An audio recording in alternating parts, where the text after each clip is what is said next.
real quick.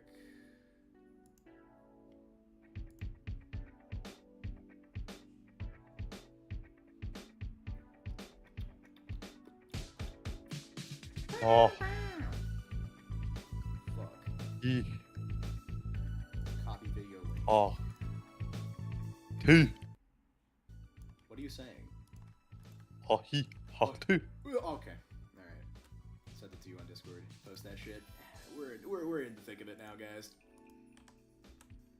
Oh. Alright.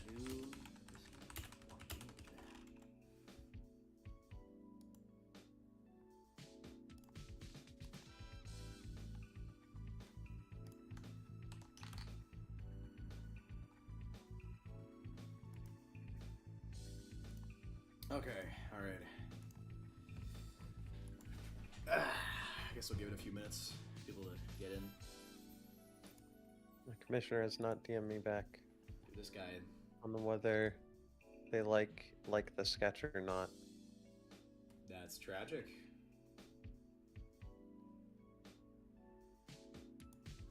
A little bit.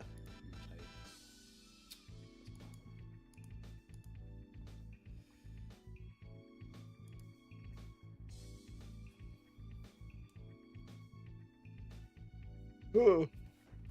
Christ. Man, I probably fucking ping the hate Discord. manga, dude. I fucking hate reading. I hate reading too. This shit sucks, man. There was no good chat. This shit sucks. Nah. Let me just see.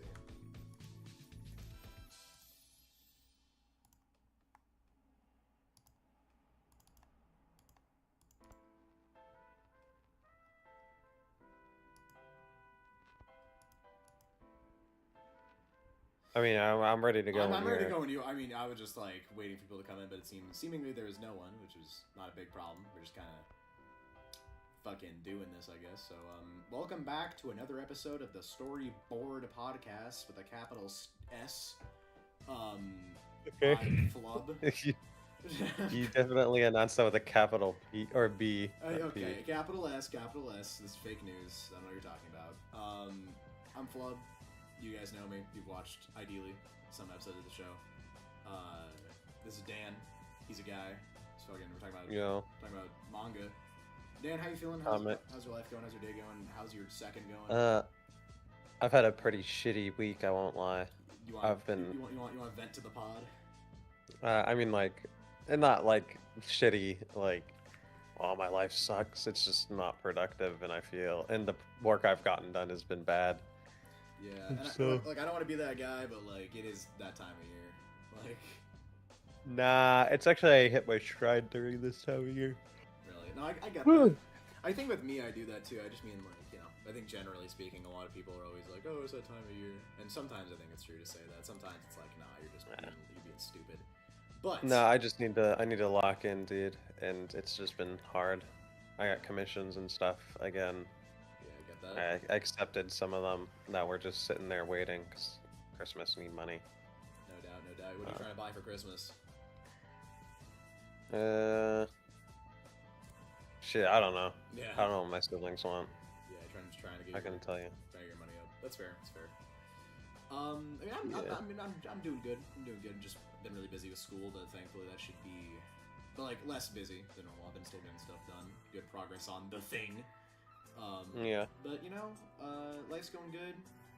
Everything's going well. But I gotta admit, this week, I guess not this week, but as far as manga goes, I feel kind of mixed about one of these. The other one I feel incredible about because when has it ever been bad? But let's talk about it with the more mixed one. Let's talk about Chainsaw Man, Dan. We got two chapters to talk about, 183, 184. And let's start with 183. That's Barf Head Perv. Yeah, I mean, like, What'd you we think? kind of, I say we like it was me, but you kind of called what was gonna be touched upon in this chapter. Pretty spot on, Yeah. like the type of devils that Fujita was eating, Yeah. what that means for Denji kind of clocking that. The conversation they had was kind of whatever, Yeah. right? Yeah. Like, I'm genuinely, like, tapped out. I'm not locked in, I feel, in the way that same. I should be with the story, and I think that's partially the story's fault, but also partially just my lack of interest in what's going on at the moment. Like I just don't care. Yeah, I also feel kind of like frustrated about the way Denji's phrasing this stuff here. Look, I entirely understand that Denji is a 17-year-old kid who is very, like horny and silly. That's fair. He's He's 18. kind of emotionally stunted, but it's just Yeah. I just don't, he's been pursuing these things Yeah. and has had them, not one of them, but like has had access to them now, and Yeah. it's not brought him joy, but he still continues to pursue these things. Yeah. And so it's just like, hey man, like I get that this might be your whole thing, but it feels more like a bit right now and like a joke I know. than like a character thing. My biggest issue with it is that I don't like the way it's phrased here, where it's like, Denji's like, as long as the world has grub and girls, I still have something to live for. And this is the thing I don't get, is like, look, I understand that like part of Denji's character was like learning to like, the whole point of part 1, like on a base level, is like, with Makima and everything, is I guess like learning to take the good and the bad of life, and how the elimination of all thought for a world of sheer bliss doesn't really allow you to live on that Persona 5 Royal Act 3 type shit. And like that's, it's cool. I like that a lot. I think part 1's a very tightly written masterpiece. I love part 1. I like part 2 a lot too. My problem is that I feel like Denji just saying this, and like I just don't like how is this really particularly different from how Denji has been treating his life beforehand, at least in part 2. Like being like, as long as these two things, sex and good food, exist, I'm willing to keep on living. Like, is there truly nothing else that he's like I would want him to I would like his attitude towards them to change. Yeah, like if he's gonna pursue these, like I don't mind these being his motivating factors, but the way he perceives them needs to change. And yeah. like he's kind of resigned himself to not being manipulated, but like I don't really know, because I can see him just falling back again into it. True, very real possibility in his willingness. Entirely. I mean, I think like as well. Actually, I will say this major positive of the chapter. I really like the direction of it on like a visual level. I loved the way the panels were like just going through here. It's like not anything particularly unique. I just like it a lot. I like Denji falling into the water. I like the way Reze is drawn here a lot. I got so happy seeing Reze. I miss her so much.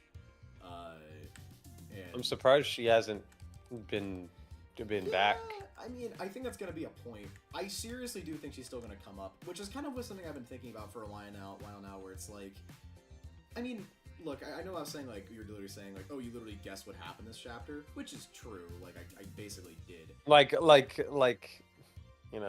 feel like that's a sign of like Fujimoto maybe falling off a bit. Maybe. I mean, I don't think it's fair to say that just yet, because I think that Fujimoto would have to make a decision that's so utterly like stupid that I just don't even feel any. No, but like the fact that you kind of binked it on the head exactly is a bit concerning. Okay, well, look, I will say this. I think that it was very clearly. I think that if you just read between the lines of what the devils that Pochita was eating, I think it's very easy to. Yeah, but it's more about for me. I'm talking more about the way like he went about presenting that information to us. Okay, I see. Yeah.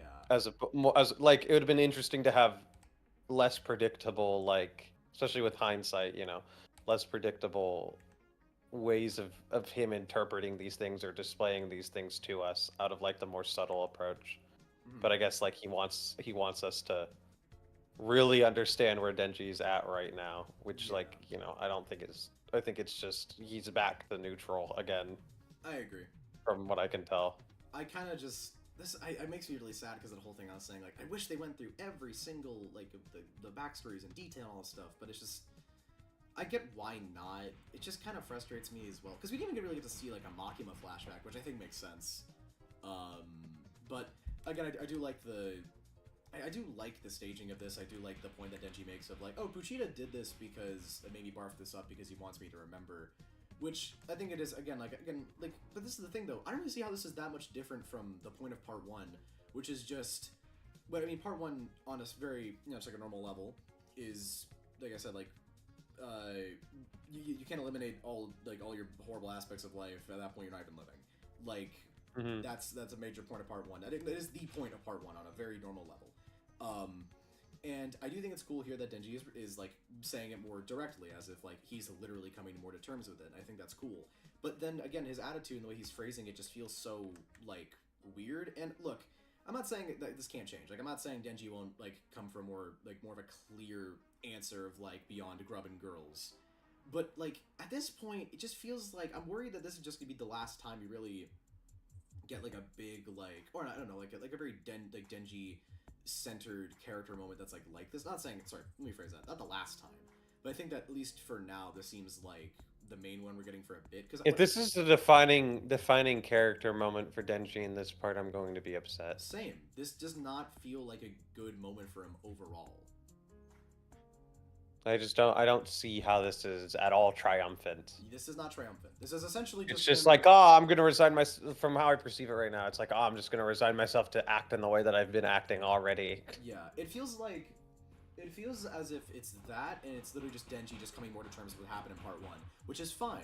Something I've said before about part two that I think makes it really unique. Yo, W knocking in the background. I know, I can't fucking get rid of it, bro. They're doing construction on my fucking house right now. W. Okay. Yeah, guys, please pardon me. That's Fujimoto knocking at my door, coming to kill me for slandering his perfect manga that can do no wrong. What do you mean, who the fuck? Sorry, someone just reposted like just girl tits on my timeline. Okay. Just full naked shit, and it's like I'm not trying. Like respectfully, I'm not trying to open up Twitter in public and see just fucking tits. Yeah, that's like, why I put my age in there, and that's because I don't want to see that.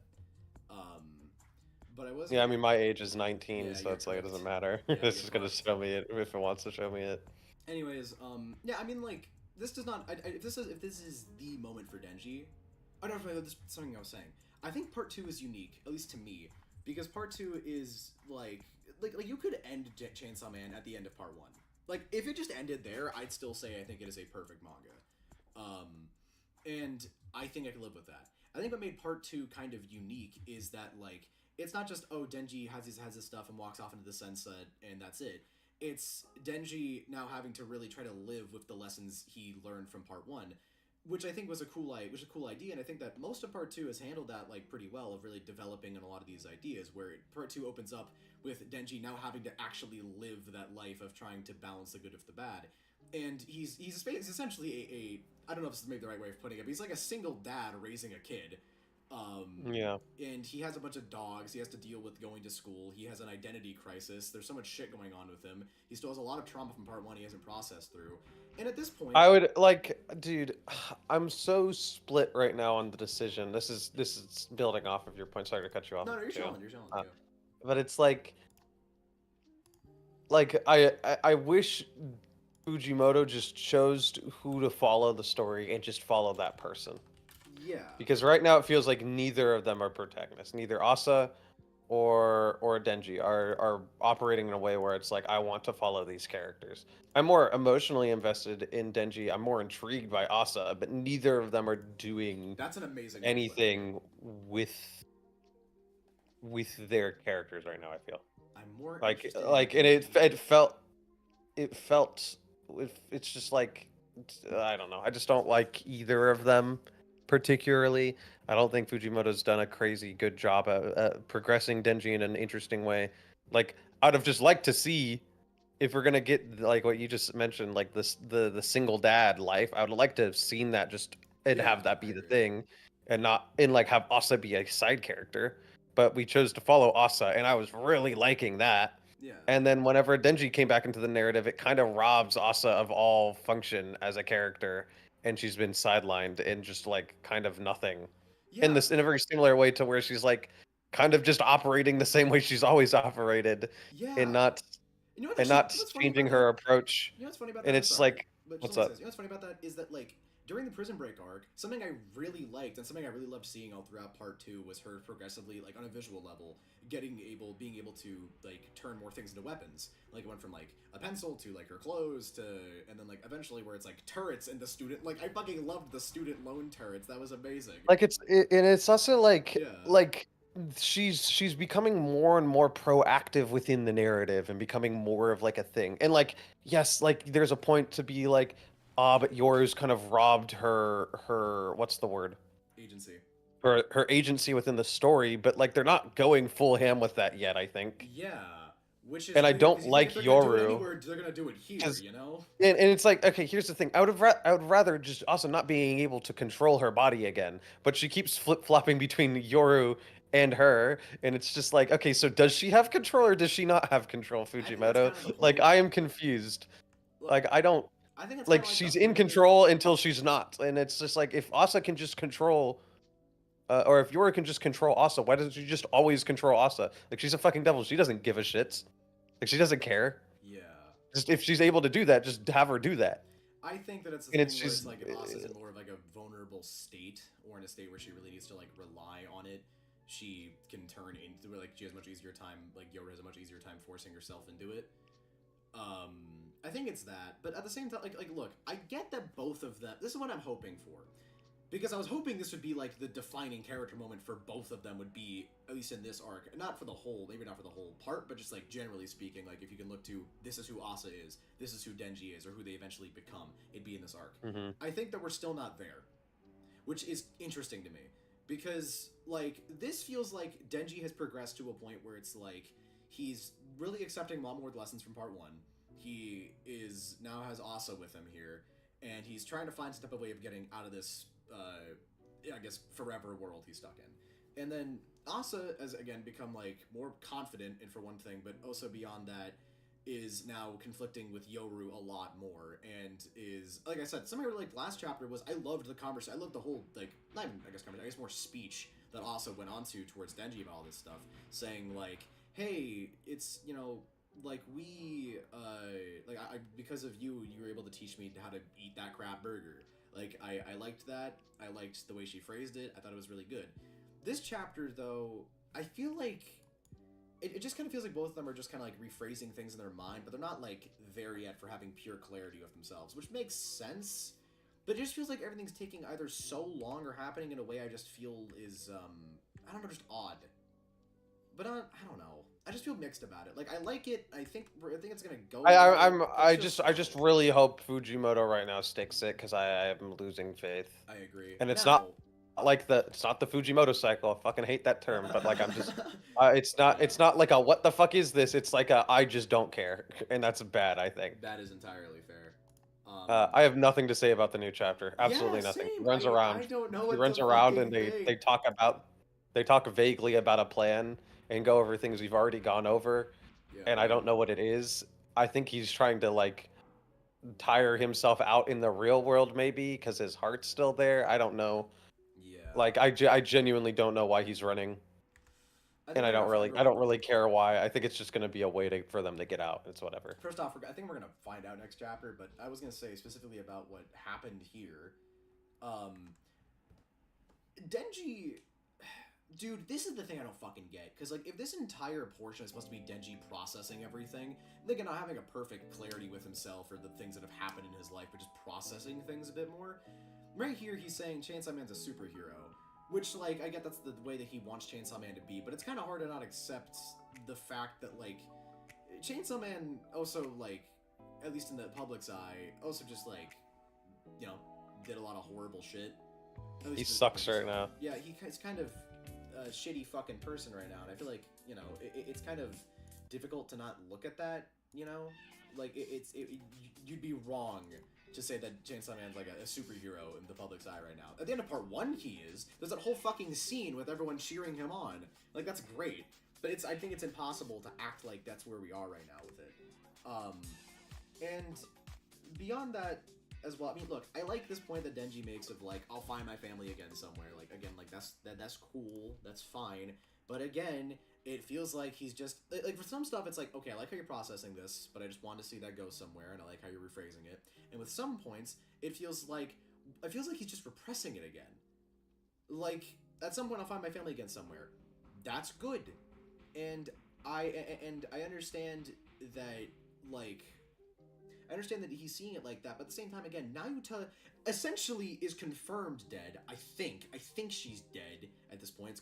I'd be kind of surprised if she wasn't, because Denji's phrasing it like this, but Denji also doesn't really know. He's a, what's that term, like, untrustful narrator or something, because he's not entirely sure about what's going on here. Mm-hmm. And that's fair. I don't know. I feel mixed about that. And then, one second. Again, I like the reference of the perpetual motion machine. It's a cute reference, but I just don't really feel it as much as I did. Yeah. I don't really feel it as much as I did in that first, in the first moment where he mentions that back in part 1 when he's fighting the Infinity Devil. Because I just feel a lot more like all over the place of Denji's character here, where I don't really get what he's entirely doing here. For one thing, which I get is just going to be explained next chapter, but that's just part of the week-to-week experience. I just don't fucking get what he's doing right now. And on top of this, like, it just feels like, again, he's just kind of just repressing these things rather than, like, fully coming to terms with it. I don't know. I just don't know, man. Type shit. I don't know what to think about it. Again, I really want this shit to be good. I don't want Chainsaw Man to fall off. I love Chainsaw Man. It's one of my favorite manga, but it's like, I don't know. We'll see. There's so much shit still left up in the air, and it feels like week to week this takes like forever, man. I honestly, if I could, like, if I seriously could, I would just want to just not read Chainsaw Man for like a long time, and then just come back when it's fully done. I mean, you definitely can. No, I definitely can do that. The way that my Twitter is, with the way that this pod is, and the way that, like, just like my life is currently, I don't know if I could get around it.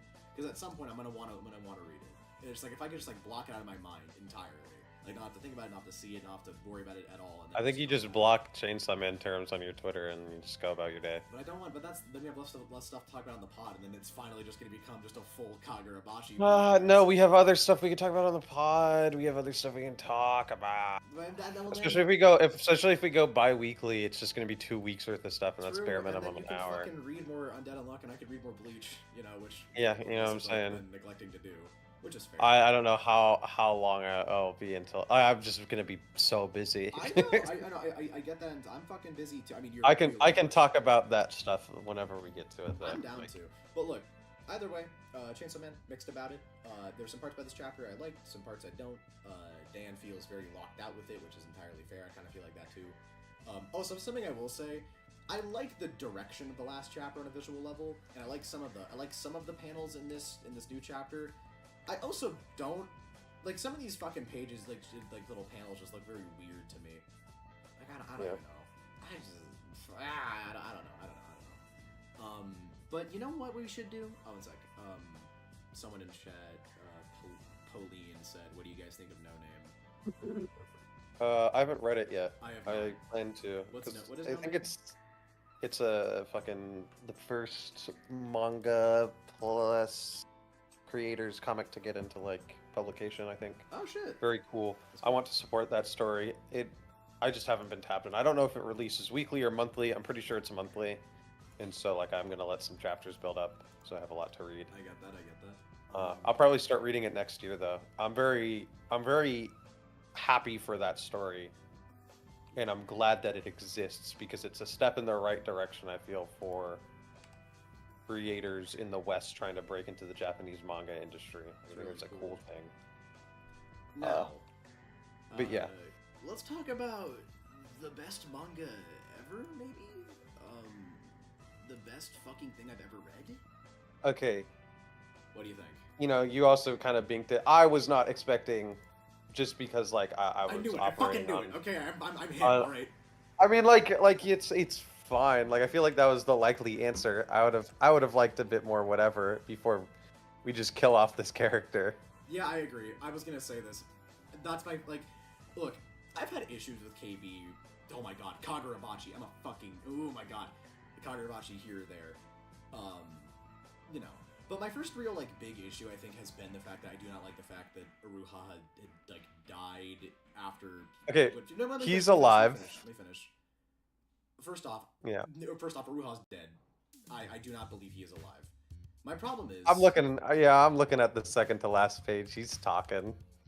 He isn't! What the fuck are you talking about? I'm quite literally looking at him speech bubble second to last, I guess not second to last page, fourth page from the end, if we're going by actual page numbers. Dan, he gets cut, he's on the ground, he says, yes, nobody else has to endure this hell, then he cuts him again. You know what I'm saying? Yeah, you can't read, bro. You can't fucking read. I'm looking. I'm not. What do you mean I cannot read? He cuts him again. He's dead. Yeah, that doesn't mean he's dead, bro. People get cut in this manga all the time. They don't die. Okay, does this not look like a fucking lethal hit on the? It might be, but like I've also seen someone regrow their fucking arms. So who knows? Then how the fuck is Hirohiko using Kumayuri? I don't know. We don't know how that shit works. I already explained this. We don't know how it works. The other wielder needs to No, we don't. No, we don't. No, we don't. No, we don't. No, we don't. Okay. All right, buddy. Look. We don't. Look. Because in the Rakuzachi arc, we see a character. I don't give a fuck. We see a character who is not the wielder wield the fucking blade. That blade is specifically different. They literally say it is a different thing. Yeah, but it's like I assumed that was meaning like it was like different power wise. Okay, that, but also it is like on the way that someone is wielding it, it is very clearly different. It has a parasitic mind control shit with it. Yeah, but we see him wield it, and I just want to say but that's the thing. that we just don't know. We just don't know. That's the thing. We just don't know how. We just don't know. We just don't know. He doesn't fully unsheath it, but he takes it out, and that's enough. Okay. That's enough. Okay. I think. And then we see the fucking big ass. We see the big ass fucking butterfly. We see all the shits. We see the centipedes and all that stuff. Spider. And we see that, and he didn't do anything. He just unsheathed it. All right. Look. And I just want to. He might be dead. I'm fine if he's dead. I just don't know if he is. Look. Let me just say this. The point I was trying to make was that I've had issues with Kagurabachi here or there. This is kind of the first time I think I've had like more of a real issue with it. Like not like a huge one, but just like more of an issue with this arc. And it is that the fact that ever since we got here, like it makes me disappointed because Aruha's design, his sword, the way he talks, I find to be very cool, very fun to watch. The second we showed up to this fortress, Senkutsuji, whatever, he hasn't really done much of anything of substance. Like, he's been a background character to a very large degree. He's had the stuff of note that he did was really just talking to Samuro when they got teleported outside before he got Tobiminu, and then after that they just kind of like moved on from it, which is it is fine that was gonna happen. But I was like, okay, well if he's gonna die, then I feel like I just wanted like more with him. Like, I'm not saying I have an issue with him dying. I have an issue with it feeling like such a, not rushed, but more so just, like, you could have done more with him. Like, I want to hear more from Aruha. I want to see more with him. I loved him this chapter. I don't care that he died. That's my issue, is that I don't care, actually. I don't care about his character. But I think it's just because I more so really like him, but I think it's more just like like on an emotional level, I don't really feel super connected to him. I just like him. Yeah, I'm upset that, like, I got mildly invested in this character, but this isn't like, oh no, he's dead. It's like oh, he's dead now. Yeah. like that's how I felt. Like good example, when Sojo died, when Tenri died, and when Kiora died, I felt like that. Like I felt like fuck. Even though Sojo and Kiora both, and even Tenri, are all really bad people, I still felt like that when they died. Like.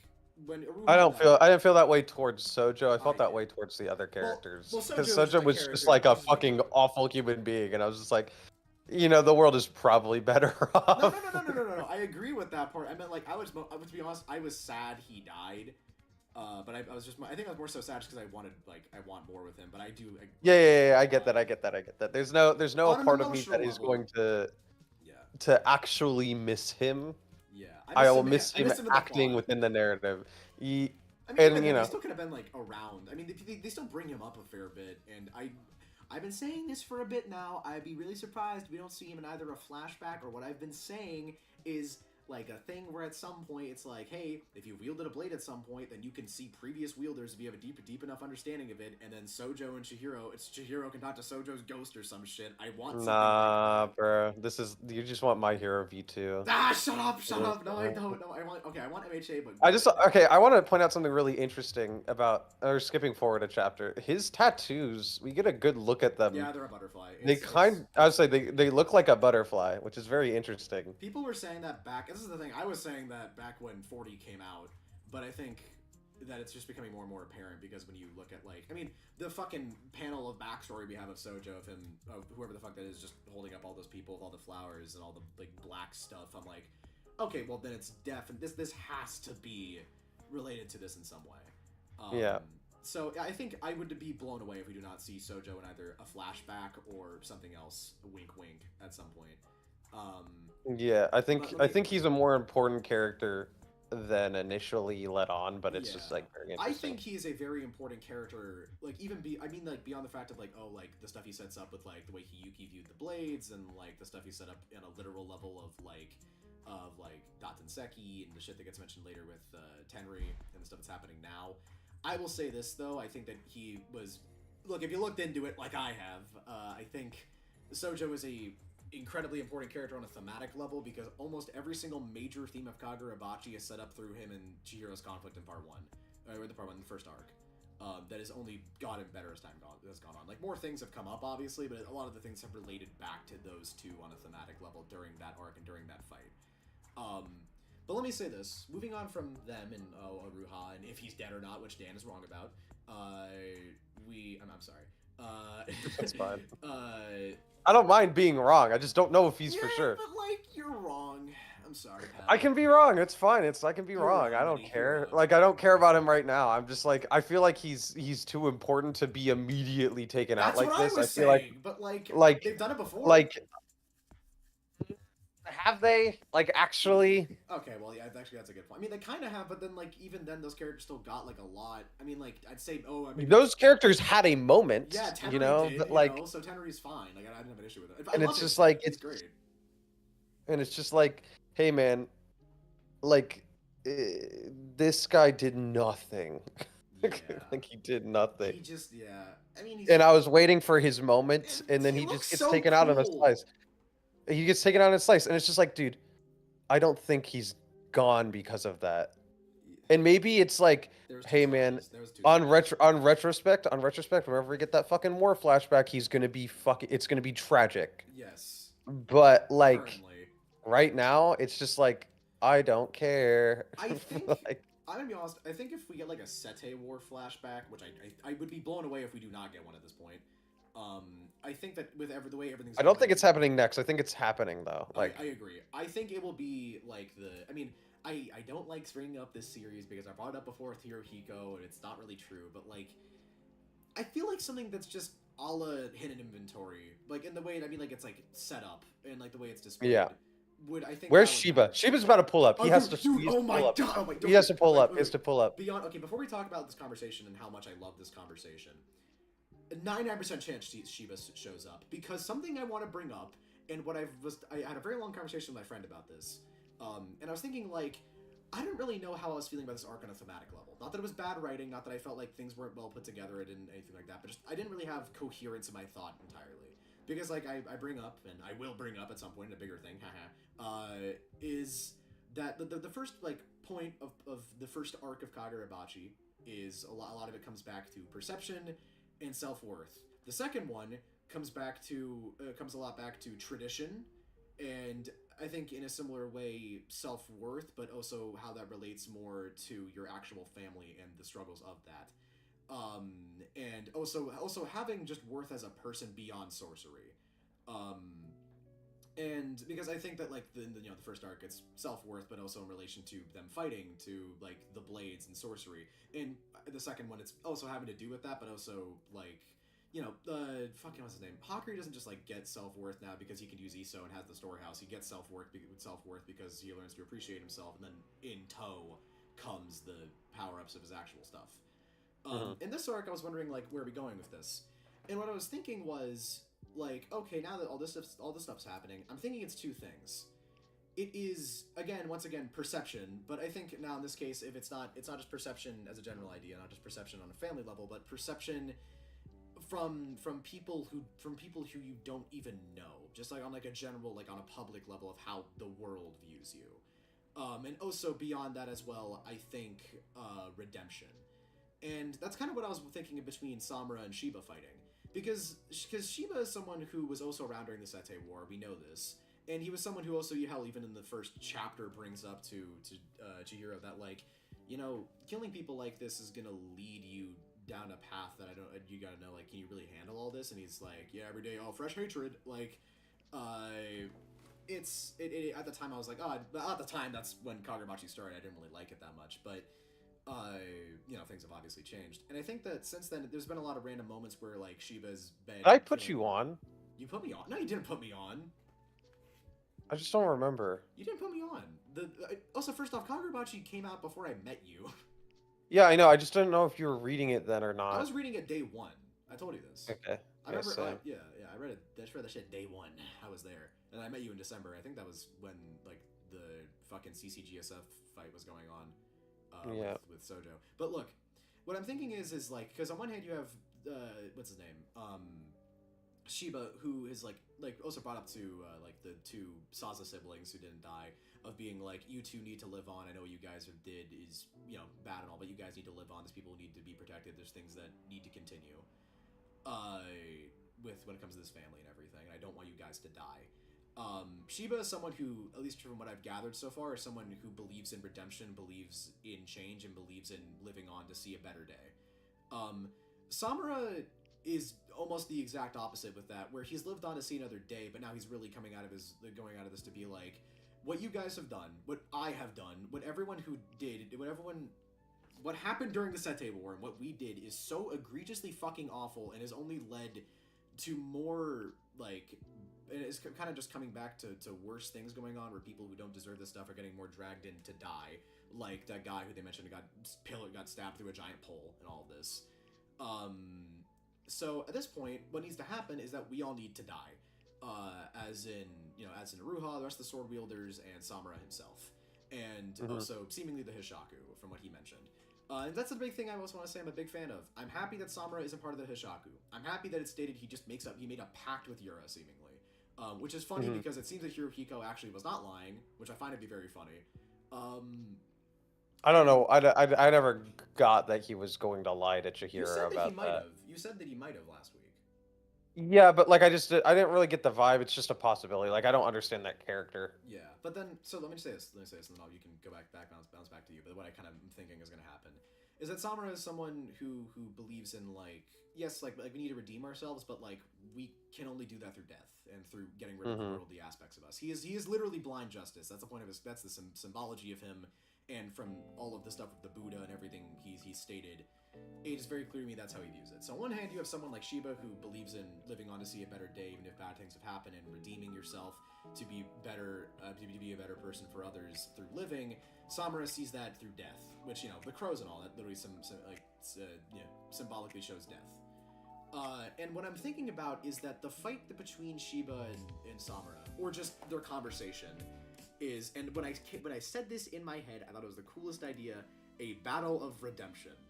Of wondering how can we really redeem ourselves as people, and that's and coming back to, like, also again this kind of led me thinking back to Hirohiko and Chihiro as well, because, you know, like I'm saying back to the whole perception thing on like a wider level, because like on a general level, again, if blind justice is just like the general unconscious of how we view things and what like realistically happened, and like, you know, like Samura there. And Shiba is Shiba's the more like personal side of it, of being, we must live on to see a better day. Then you have, I guess, in parallels to that, you have Chihiro, and then you have Hirohiko, and with you know, that gets more of a with like perception and all. Hirohiko is someone whose entire like perception of like relationships, her entire perception of everything is through combat, is through violence, is through death, and which is something that's kind of interesting to me, because he kind of feels like an undeveloped version of Sojo, actually, now that I think about it. And I want to see what you think of that. Like, would you see it similarly like that at all? With Samurai, right? That's what we're talking about. I meant Hirohiko, where you have like Hirohiko. Who's Hirohiko? What's the name again? Sorry. Hirohiko, the fucking kid. The crane guy, yeah. Okay. Yeah. I mean, like, I can see that. I don't know if he's underdeveloped version of shoujo, or like the idea of like what he was talking about. Yeah, I guess. But like, I can see a level at which it's like they're two sides of the same coin. Yeah. In the sense where it's like they both have very similar thoughts towards things, but go about them differently. I can get that. I can get behind that. Well, I mean that as in like, if my friend put it to me like this, and I think it's a really funny way of looking at it, where if Sojo was like a film bro who had a life, still, fucking Hirohiko's entire existence and understanding of relationships is based around movies. Not saying like on an analogy level. That's like keeping. No, I get that. That's a really interesting way of looking at it. And then you have Chihiro, who like again has slowly but surely found more self-worth outside of like the blades themselves. But he also doesn't have like a specific like form of sorcery, which is something I was thinking is interesting. Where like Chihiro personally, on just a pure human level, beyond sorcery, beyond the blades, beyond anything, has learned to respect himself more as a person.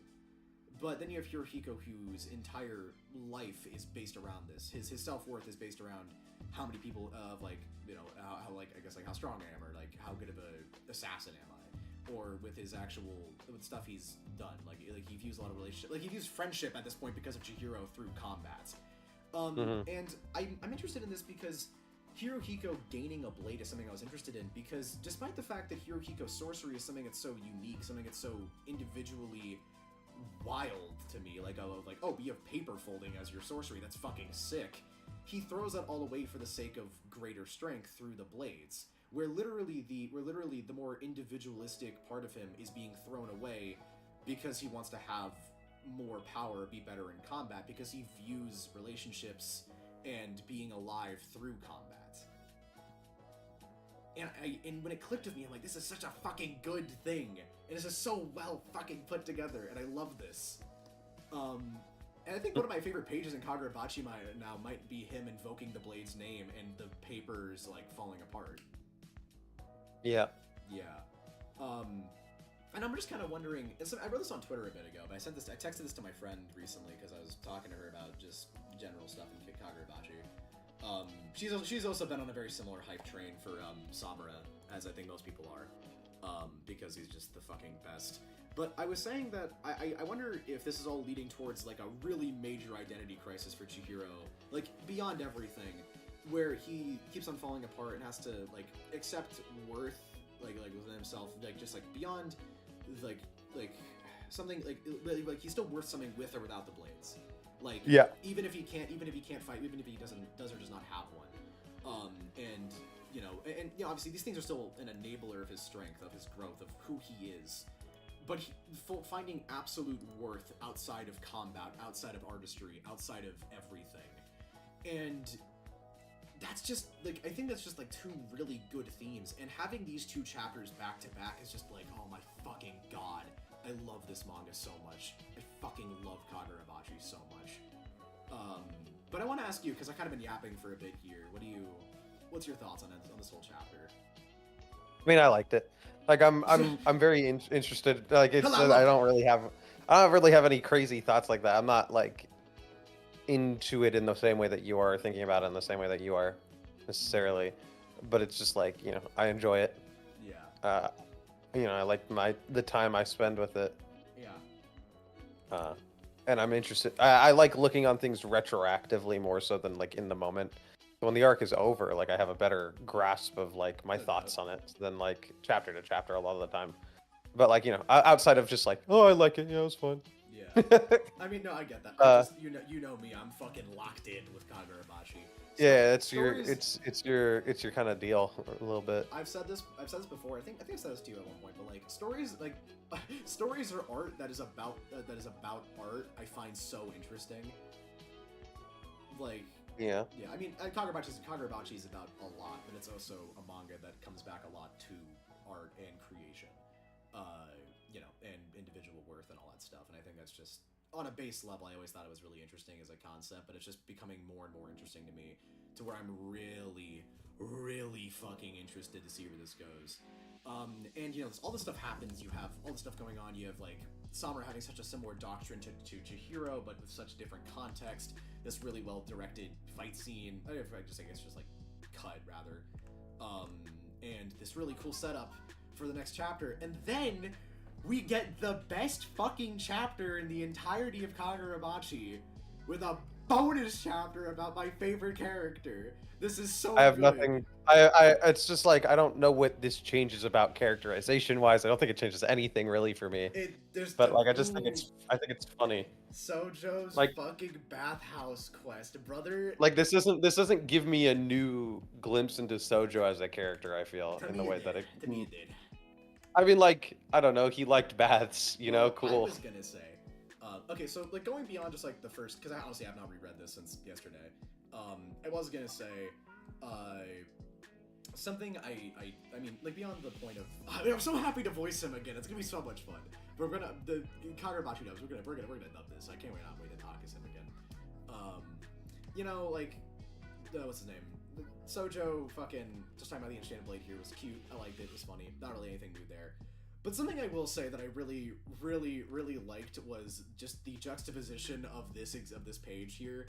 I have it on stream right now. It's page 8 of Sojo killing these two guys who just barged into this bath he's doing his stuff in. And then the next part of it being, what? There's no fruit-flavored milk? Come on, woman. Like, it's so fucking funny. And that's just something I think I really liked about Sojo, is that, like, I like the expression he's making on the next page with the first panel. It's very funny. He looks really pissy. He's so god. What a guy. Before I get into that, I want to say, we got to talk about the tattoo thing. So, like you were saying earlier, people were mentioning back when 40, and I thought this as well, that like back during 40 when we found out what the Shinoichi looked like and the symbolism, the just visuals of it, that this was going to relate back to Sojo in some way. And for the first time ever, we get to see his full back, and it is very clearly a butterfly, or something a la a butterfly-like shape. And I find it to be really cool that we finally have a confirmation on that, because I already thought it, but like now we get to really see it, and I just think it's really cool.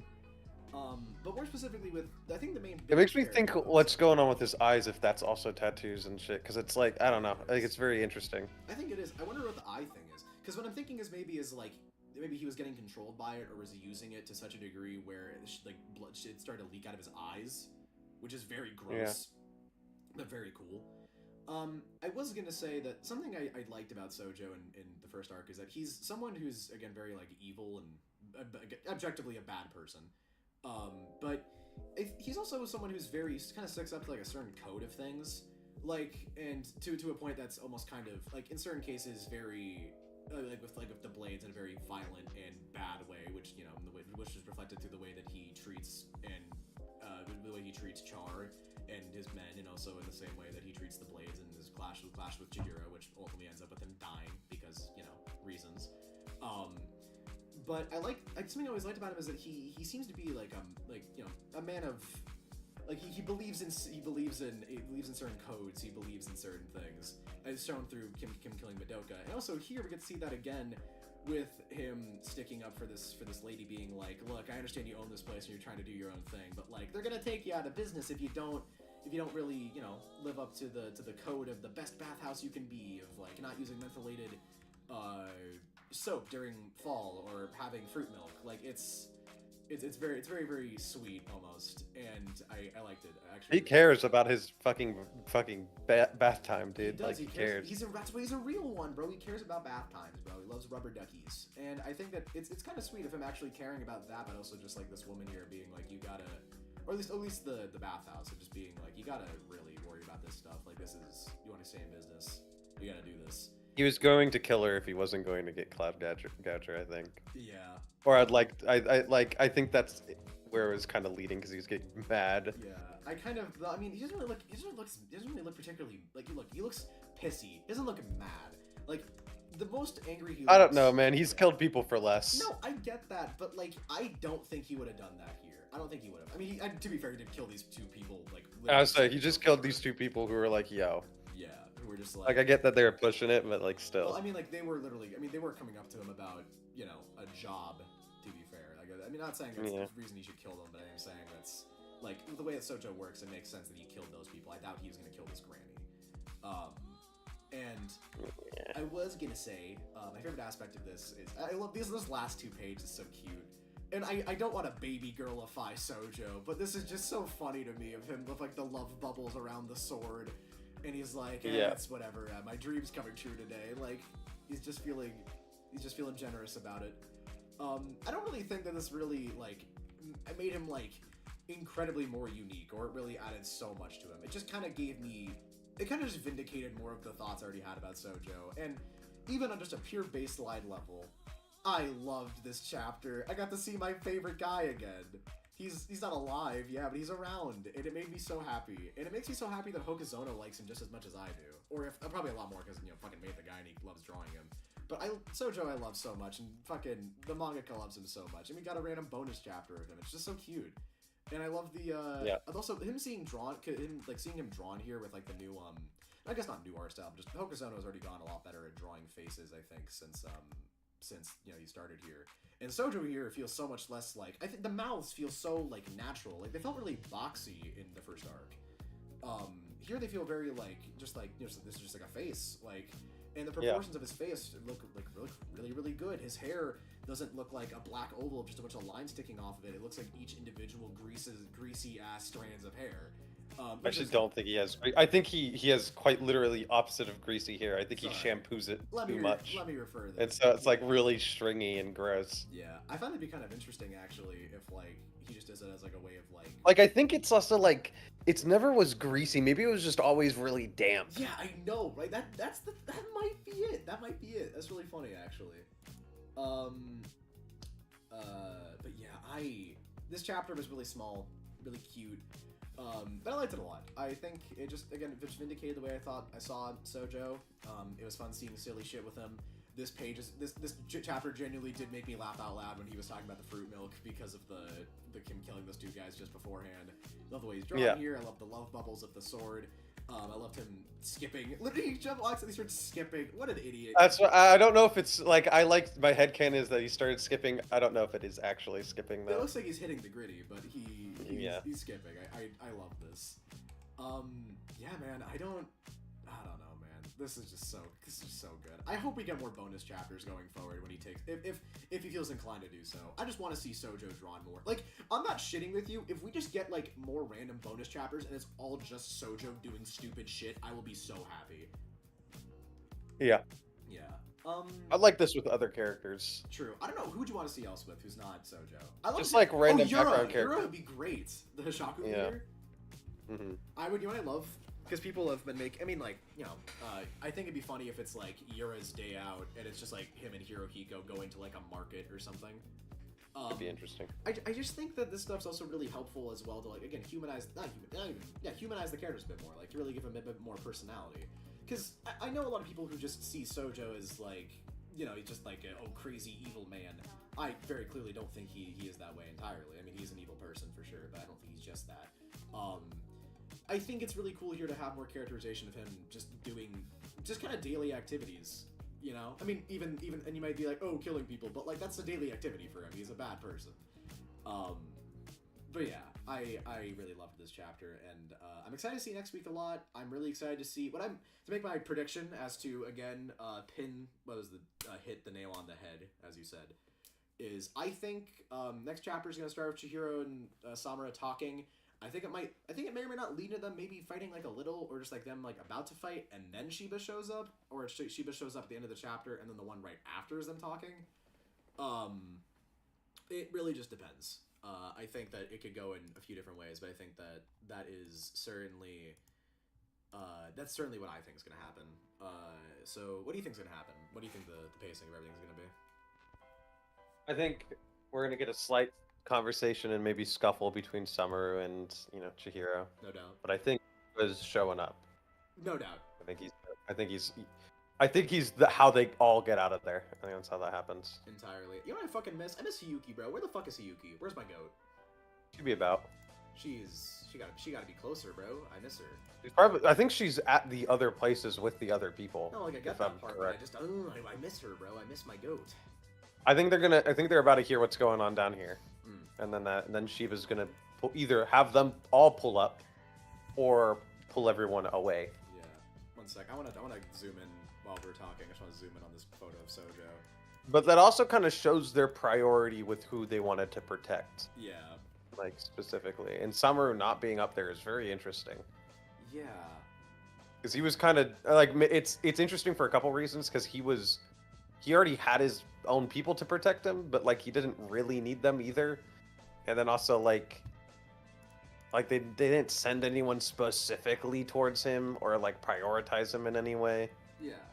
And it's either they didn't want to or they didn't see the need to, and I think that's interesting. Yeah, I wonder if maybe it's because like he's like maybe like the strongest one out of the four wielders, at least aside from Shinichi guy. Yeah, so I don't know if he's the strongest one out of the four. Maybe I think it's likely, but like I don't know. I want to ask you this actually, since just because I want to get this to like an hour. I think this is gonna be the last thing. I gotta go after that's this. Entirely fair. And then we'll say goodbye. But I think what I want to ask is, what do you think the other like two's like blade, I guess like motifs are gonna be? Because like I have no fucking clue because they're so different. Samaras are crows. I mean, okay, wait. N10 was fish. Cloud Gouger or Kuragumo was what the fuck was it? Lightning and clouds. It was also like a cloud dragon.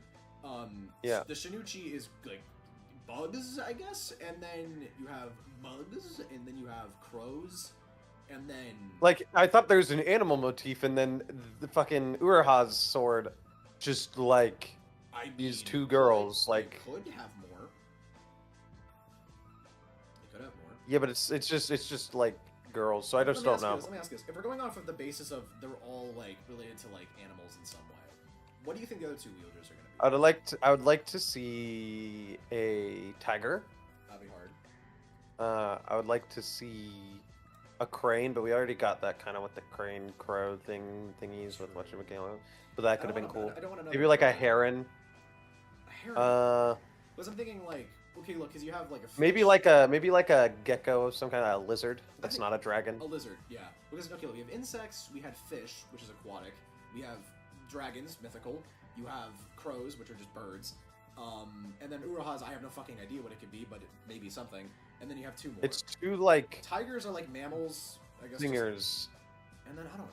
The problem is with the other two is I don't know how the hell we're even gonna get to them at this point. I mean, I'd say it's impossible for us to like get there like physically with what's going on because you have Shiba and it's not like we're all fucked yet. I mean, I know Uraha's seemingly dead, but still, and for all we know, like Hakuri has CTE, but still. Yeah.